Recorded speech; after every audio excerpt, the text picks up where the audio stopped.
Hello, my name is James Bell and welcome to another edition of Album 101.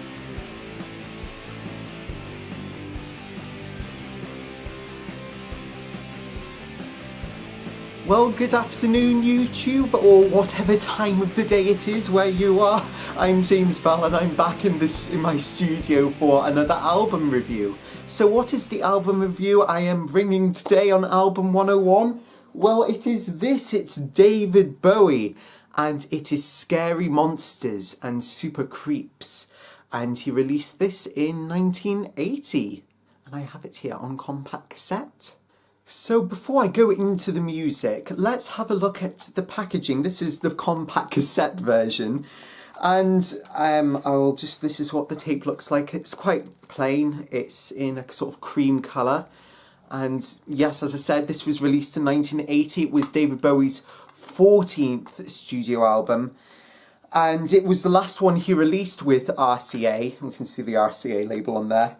And it was also the last one he co-produced with Tony Visconti. They wouldn't work together until 2002. So there was quite a long gap between 1980 and 2002, so a good 22 years. As we have a look, that's the front cover. Now, there's more. I don't have the CD or vinyl version of this album, but I believe there's more artwork in those versions. In this, certainly in this compact cassette version, there's not as much artwork. It's interesting though, because it says, instead of saying side 1 and side 2, interestingly it says program 1 and program 2. But you can see that part, which on some albums usually has some kind of artwork on. This is just blank. So yeah, no, it's very interesting. You're not quite sure what you're going to get. And I've literally just noticed just this second on the sort of tape bit before, I don't know if you can see this, before the actual audio begins, you can see the RCA logo on the red tape, which I think is really cool. I've never seen that on a compact cassette before. That's interesting.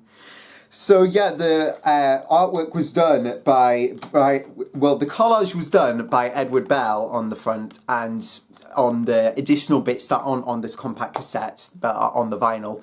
And the photographs were done by Brian Duffy.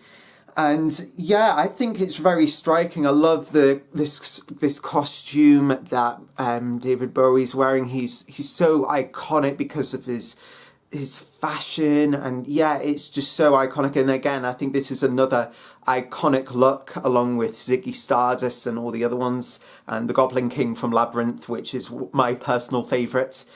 But yeah, it's really cool. Musically, I think this album comes at a point where, you know, late 70s, early 80s, so there was a lot of, this was coming after post-punk. This was after the big punk scenes of the US, of the UK, and in Dublin. And so we go into the post-punk and new wave phase. And so I think this album is very much influenced by all those new wave artists at the time, and it sounds very angry is the adjective I would describe it as. It does remind me a lot of The Dreaming by Kate Bush, and also Peter Gabriel 4. They were both released in 1982, and some of the themes they pick up on is social injustice and society, and that's something that is definitely shown in this album, and something I'll be talking about more in depth. But yeah, it was definitely a turning point for David Bowie, because as I said, this was the last album he worked on with Tony Visconti. They'd been working together since Space Oddity in the late 60s, so it was a long period, and fortunately they did do more work together, but it was a long period until they would collaborate again. So the first track in the album is It's No Game Part 1. So Part 2 closes the album, Part 1 opens the album, and it starts with a diegetic opening, and diegesis, or a diegetic sound, is a real life sound, and it's sort of it represents a real life sound, or it's a recording of a real life sound rather than music. So it could be anything. It could be any real life sound. In this case, it sounds like someone typing on a keyboard, or it could be hailstones. I'm not quite sure, but it quickly launches into this very much post-punk new wave kind of sound with those twangy guitars and really, really heavy. And, they give a countdown into the drums coming in. And the first thing you hear is this Japanese voiceover, and the Japanese voiceover was provided by Mishi Hirota. And I watch a lot of anime, and I also like reading a lot of manga, and it just reminds me of a lot of these sort of anime openings with the Japanese vocals, and yeah, I think it's great. And that's actually a translation of the lyrics that David Bowie then sings. And his voice is so angry and passionate. It's really straining when it gets to the climax of the first verse, and you can really hear it. He sounds so incredibly angry and passionate. I haven't heard anything like that before.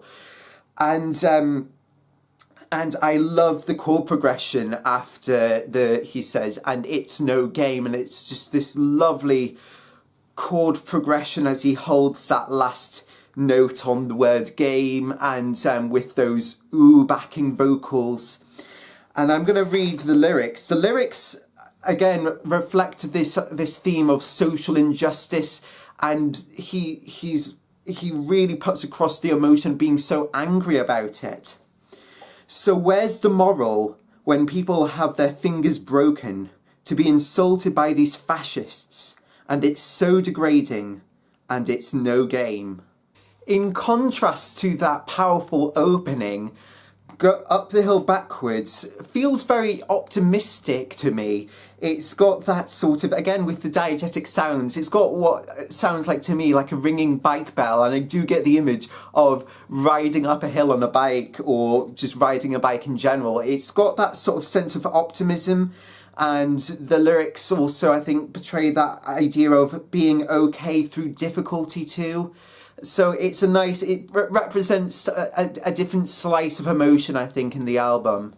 And then we get to the title track of the album, Scary Monsters and Super Creeps.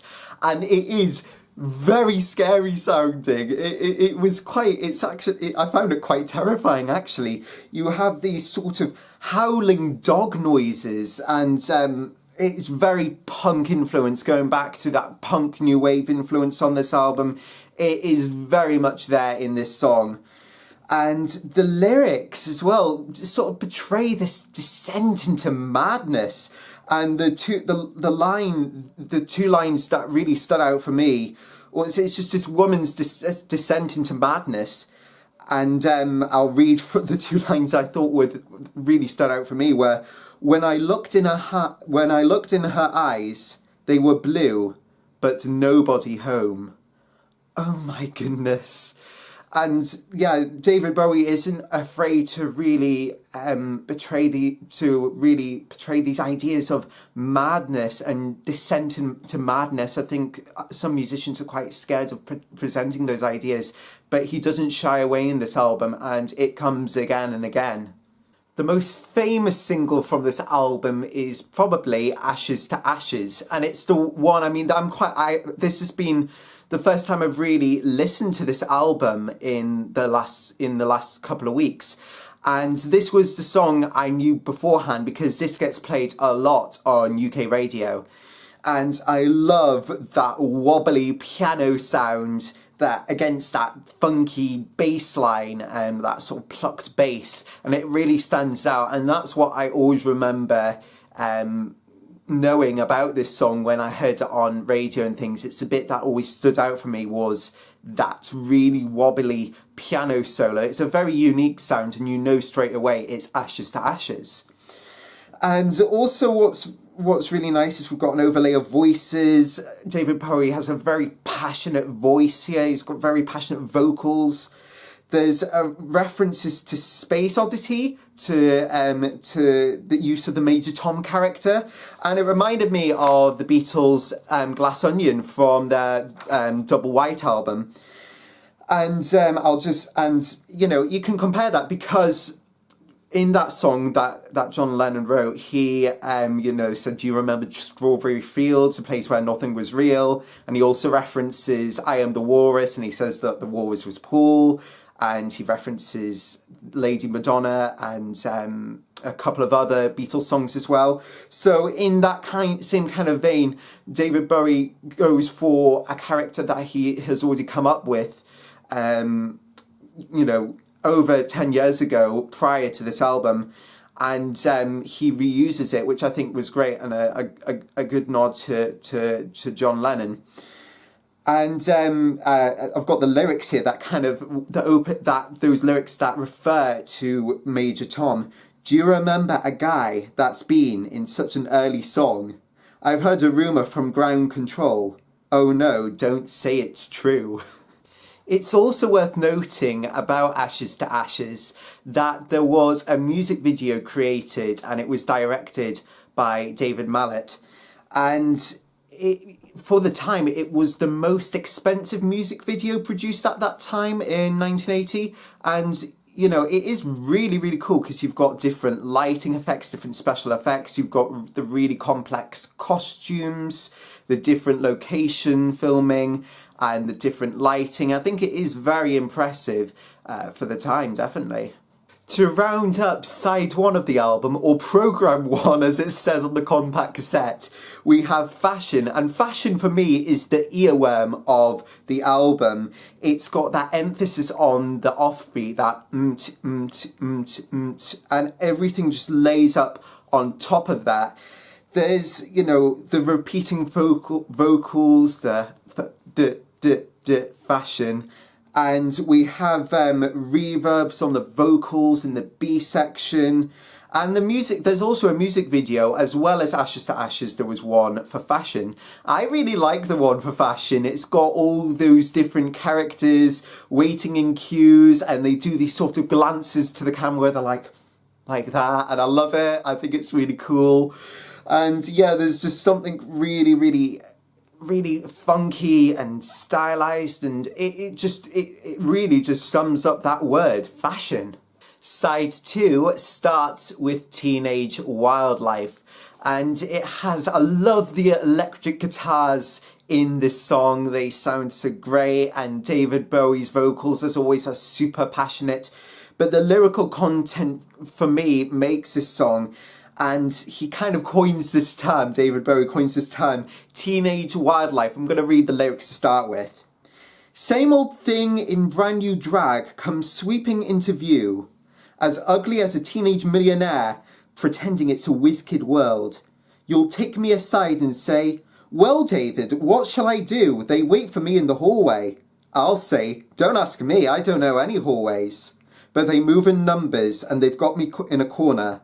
I feel like I'm a group of one. No, they can't do this to me. I'm not some piece of teenage wildlife. I think some people think that David Bowie is trying to comment on some of his contemporaries here, certainly within the New Wave movement, who were younger, who were, in their late teens or early 20s. And I think David is clearly concerned of people being too successful too early, perhaps. He describes a teenage millionaire being ugly, which is very interesting. And he doesn't want to be tarred with the same brush as them. He doesn't want to be seen to be what he calls teenage wildlife. He says in the lyrics I just read, I'm not some piece of teenage wildlife. So it really does highlight maybe some of his thoughts he was having at that time with the music industry. I have to say though, I do love it when he seemingly quotes something that someone has told him, going, oh, what shall I do, David? And he's like, well, I don't know, don't ask me. Maybe that's a little bit harsh, but I think it's just so great how he sort of quoted a conversation that he's had with someone, and that is very good songwriting. The other track, along with Scary Monsters and Super Creeps, that I find very harrowing is Screaming Like a Baby. And you instantly think of George Orwell, 1984. I haven't read 1984, actually. I've read Animal Farm by George Orwell. I haven't read 1984, but I do know it's not the kind of light reading. It's very dystopic. It's, very dystopic future. And it's really painting a picture using very clever lyrics. And the bit that stands out for me lyrically was, he was thrown into the wagon, blindfolded chains, and they stomped on us and took away our clothes and things and pumped us full of strange drugs.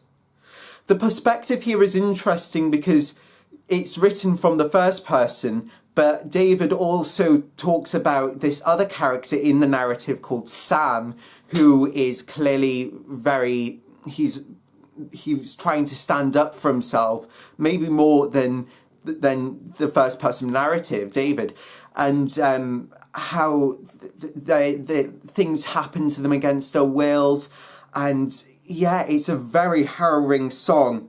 In terms of the music production side, I really like the rocky organ in the chorus.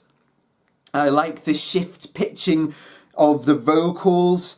I'm not quite sure how they did that without affecting the speed, because this was really before digital technology, or as it was starting to come in. So I'm not quite sure how they achieved that exactly. But yeah, it's a very, very harrowing song. David Bowie also does a cover song on this album, and I think cover songs are very difficult.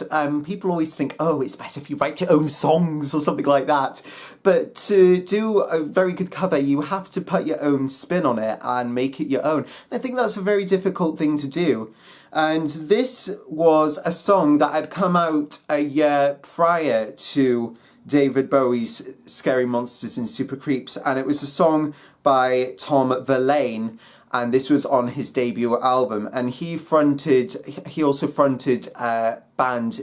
He was part of the US New York punk scene and new wave scene. He fronted a band called Television, and this song, Kingdom Come, it kind of is filled with a sense of oppression, and it always conjures up that sense of slavery and oppression for me. It's very deep, and I'm going to read some of the lyrics here. Well, I walked in the pouring rain, and I heard a voice that cries, it's all in vain. The voice of doom was shining in my room. I just need one day, somewhere far away. Lord, I just need one day. And what David Bowie does, and he does put his own stamp on it, and it feels very much part of this album and part of the aesthetic of this album. He's got those super passionate vocals, and there's that call and response, and it does invoke that essence of gospel for me, of gospel and spiritual songs, and it really suits the lyrical content.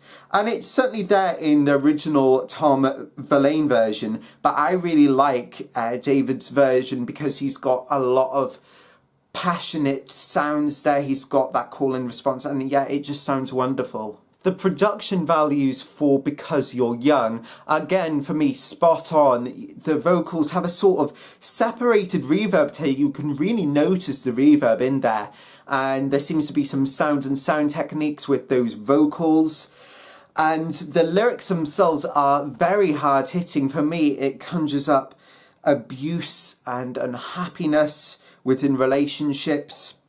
Psychodelicate girl, come out to play. Little metal-faced boy, don't stay away.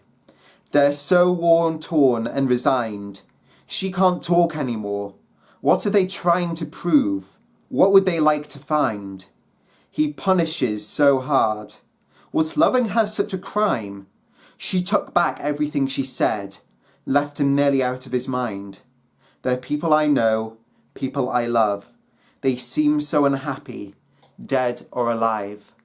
Again, this is the lyrics are very, very hard hitting. It just represents another theme in this album of just injustice within a social context. And finally, we come full circle back to It's No Game Part 2. And the first part was very angry. He was so frustrated, David Bowie, in those vocals. He was really, really straining his vocals, you know. And in Part 2, he seems to have come to terms with all of these issues. And he's still very angry about it, but he's sort of come to terms with it more. But I do love those backing oohs. You can really appreciate the musicality in Part 2. In Part 2, because you've got those lush chord progressions, and they really come out with it not being as hard hitting as Part 1.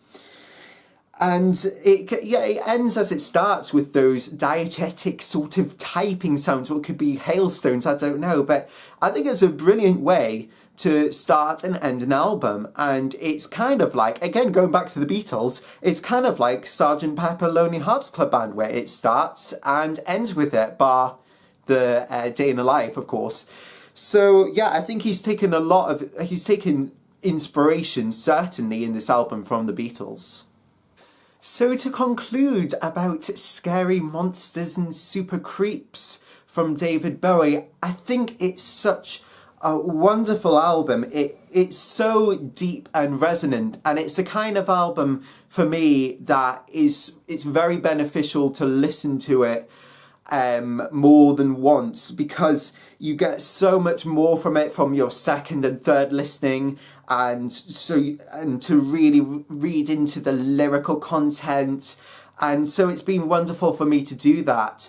As I've said, I'm not overly familiar with David Bowie's albums. This is the first.